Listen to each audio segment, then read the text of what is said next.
মাধ্যমে পরিচয় হয়। রুবেল ভাই হলো বড় ভাই। তো ওদিনকাও 2 লক্ষ টাকা, কালকে ওদের 2 লক্ষ টাকা দিচ্ছে আমাদের এর কাজে, 2 লক্ষ টাকা দিয়েছে। ওনার জন্য একটা করতালি আশা করছি।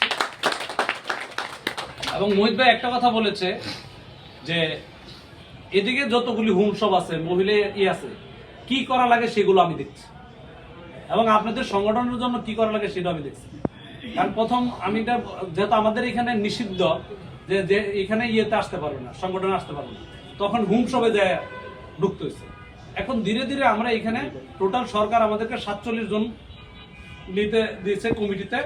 আমরা হয়তো বা এখানে 37 জন পর্যন্ত নিব আপনার ডেস্টিনির, বাকি 10 জন আমরা প্রত্যেকটা কমিটিতে নিব ডেস্টিনির বাইরে। তবে তাদেরকে আরো পরীক্ষা নিরীক্ষা করে পরে, কারণ এটা ছোট্ট কোনো জিনিস না, এটা বিশাল একটি। তাই আজকে বলবো যে আজকের প্রধান অতিথি হিসাবে মোহিত ভাই আমাদেরকে কিছু গাইডলাইন দিবে এবং তার আলোচনাগুলি আমরা শুনতে চাচ্ছি। ধন্যবাদ। আপনার জন্য একটা করতালি আশা করি। আসসালামু আলাইকুম ওয়া রাহমাতুল্লাহি ওয়া বারাকাতুহু। আমার সবচেয়ে বড় সমস্যা নিয়ে বুঝেন, আমি মানুষের সামনে কথা বলার অভ্যাসও নেই, বলতে পারি না। মাঝে মধ্যে আসলে আপনাদের ওই ইয়াতে অনলাইনে বলেন আসতে, ওইখানে ঢুকে আবার মাঝে মধ্যে লজ্জা চলে, এর জন্য আমি দুঃখিত। তা আসলে আপনাদের এই হোমশপটার ব্যাপারটা আমি তো নতুন, আপনাদের ওনার যে চিন্তাধারা, আমি তো আসছি রুবেল আমায় নিয়ে আসছি।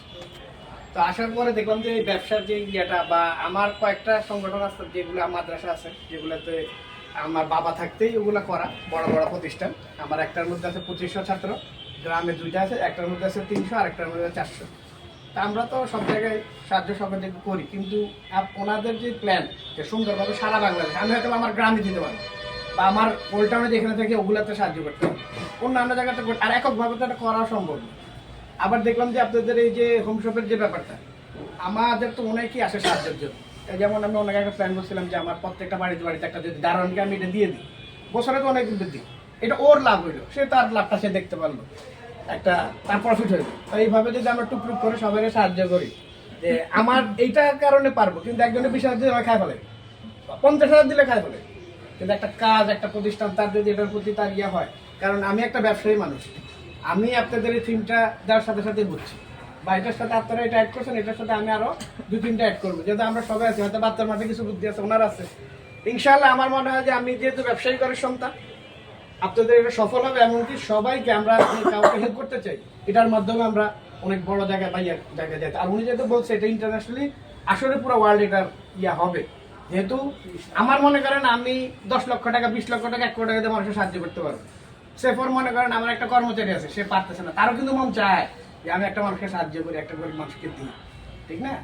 তো তারও তো এটা পারবো যে একটা একজন দিয়ে দিলাম, বা এটা থেকে তুমি বেচে কিনা করবা, তুমি এটা থেকে ইনকাম করবা। আমার কিন্তু আপনাদের এই ব্যবসার থিমগুলো যেগুলো ভালো, আগে আসলে আমার এটার প্রতি খুব খারাপ ধারণা ছিল, যেহেতু একটা মানুষ একটা ভিতরে না ঢুকলে মানুষটার সম্বন্ধে জানে না।